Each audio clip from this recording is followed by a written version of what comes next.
या न्यूज बुलेटिनचे सहप्रायोजक आहेत गोकुळ.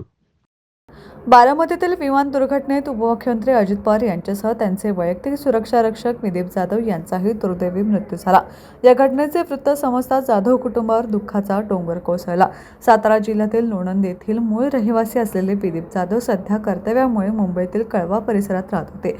दुर्घटनेची बातमी टीव्हीवर झळकताच त्यांच्या आईने घरात टाहो फोडला. काही वेळातच कळवा पोलिसांनी त्यांच्या आई व मुलाला बारामतीकडे नेलं. त्यांच्या पत्नी त्यावेळी माहेरी पनवेल येथे होत्या.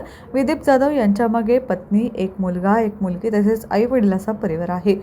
मुंबई पोलीस दलातील 2009 बॅचचे कॉन्स्टेबल असलेले विदीप जाधव हे अजित पवार यांचे वैयक्तिक सुरक्षा अधिकारी म्हणून कार्यरत होते.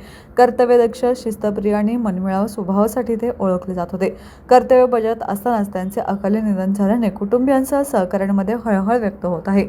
परिसरामधील नागरिकांनी त्यांच्या कुटुंबाला शासनाकडून मदत देण्याची मागणी केली आहे.